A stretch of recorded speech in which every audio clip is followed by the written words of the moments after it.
great. We're at Eden Park Avenue with a Welling Town manager, Danny Wakeling, after a 2-0 defeat at league leaders Beckenham Town. Dan, I think it was a harsh scoreline for most of the game. Yeah. You know, we had chances to take the lead, they've had chances to take the lead. Did you think the game plan went well for 75 minutes? Yeah, all the way through actually, just until, you know, obviously until we conceded the first goal. It was the first time we didn't put a full-blooded transition in on the back foot. First time, punished.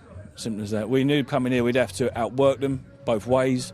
We know that they're talented in and around the final third, and they ask a lot of legwork at the remaining players, and we felt we've got more players that are prepared to put legwork in, so if we run in between them, in between their lines a bit more, stay compact and counter-press and spring and make sure we put the transition on the back foot, that we thought we'd be able to work them down and tire them out. And right up into the goal, that was the case. But obviously we must have got a little bit tired, or collectively everyone switched off by half a yard, and we're 1-0 down. Do you think the midfield battle, we did well in there because we played some lovely football, knocking it around, excellent. Quick, good movement, and we were getting good possession in their final third, and we created chances, weren't we? Yeah, we did, and we looked really bright. Sort of 1 and 2 touch in there, breaking quickly. We weren't predictable at all. We'd mix it up, we cut the runners off the ball, and then come short and get it set, and then get our fullbacks into the game. We played really well. We played really well on a really good pitch against a side that I think they'll win the league. They'll win the league, and we have not disgraced ourselves at all. And you're correct. I think losing to them is harsh, but if you're in their dressing room and you've got that kind of firepower, you're expecting to score goals. Yeah, I mean, let's be clear about this. A lot of their side have played Conference South football, which is not just one league above or 2 leagues above. Yeah, several. 3 leagues above. A lot of their side have played. Yeah. And you can see it. They're polished footballers. They're good footballers. They are good players. But Dan, being that it was a game of chances, I mean, Carew missed 3 chances first half, so they would say they should have been in front. Yep. But we still had chances in the first half. And are you concerned that over the last 3 games, although we've played overall well, that we're not taking chances, we're not scoring goals, we're not putting teams in trouble we're not getting in front of teams? A little bit, but the run we've been on has been we're playing up the. I said when I came in here, there's like a top 8 hierarchy in this league, and it's nigh on impossible to break into. So we've been away at Chatham, and we've taken them to the wire. Been away at Beckenham Town, taking them to the wire. We have to remember where we've come from and what we're about.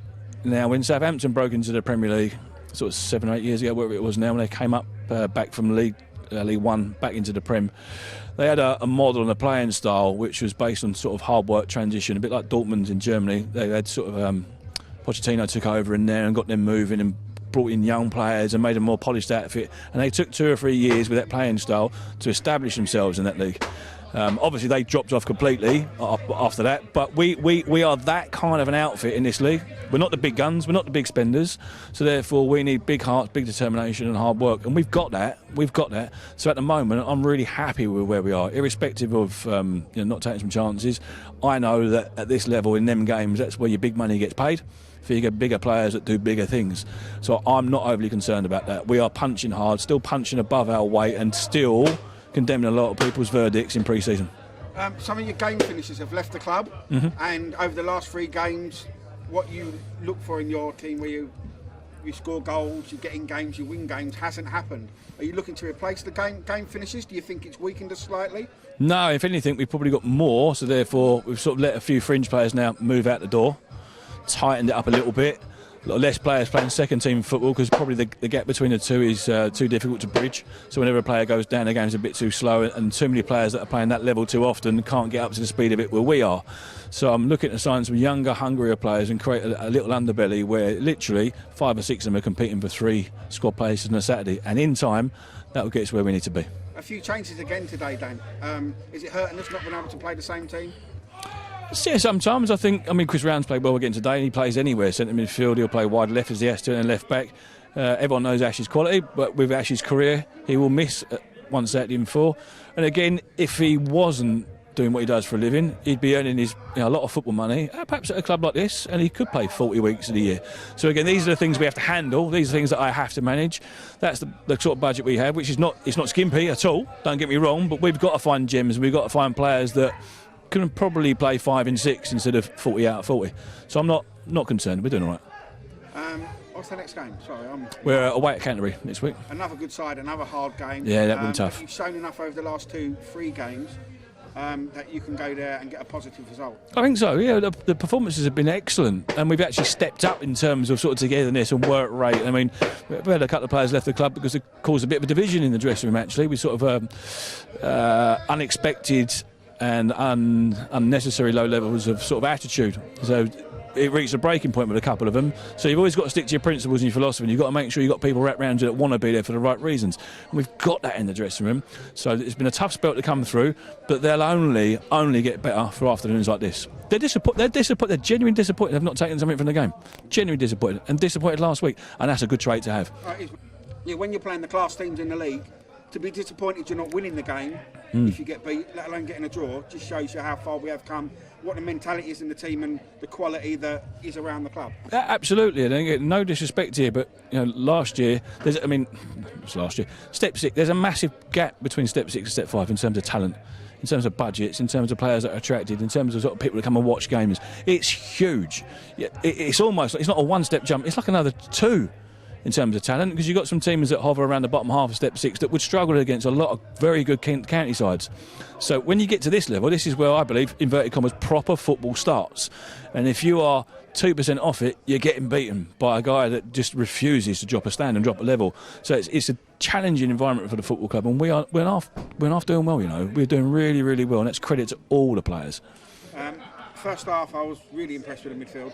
I thought Elion was absolutely superb first half. Yeah, class. As for man of the match, Adam O'Neill I thought was fantastic again today. Jack Moore made a couple of great saves. He's at the woodwork as well, wasn't he? 1-0 down as well. I think just fractionally I'd be willing to give it to Adam today, because I thought he was just superb on the ball. He kept the ball, he had quick feet, good passing, he had some vision. He's had some shots, but I think we had a good handful of players that put in a really solid performance today and could have got man of the match.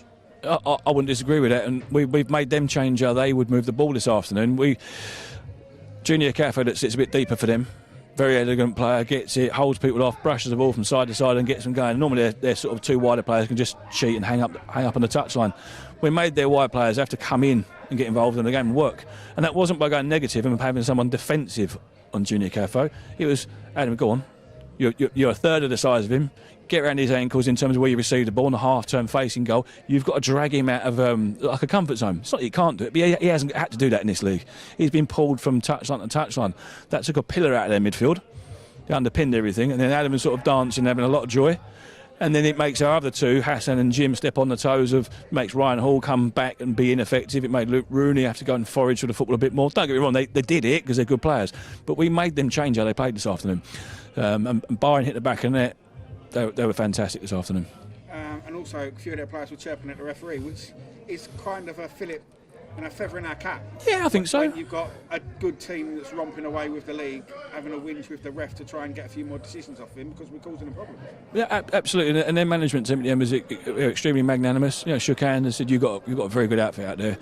Yeah, unlucky not to get something, but some of that will be perhaps cheap platitudes because they've won the game. But you look in their eyes, they know that they will have many more easier games here than what they've had this afternoon. So from where we are and where we've come from, to take that out of the side that I think is going to win the league, credit to us, credit to the boys. I understand it's a bit of a team bonding night tonight. I think they've deserved that. So, absolutely, everyone's getting on it. I hope that's good, and then they're all okay for Saturday, and we'll go again Saturday, and hopefully we'll little free game defeat run that we're on at the moment. We need to get off that as soon as we can, and there's a chance we do that on Saturday. I'm not worried about the run. The result, the performances have been everything we've asked for. And when you ask for what we're asking for and they're delivering what we're asking for, and we are 1% away in terms of the final third, I can live with that. We'll just work harder and work harder and work harder.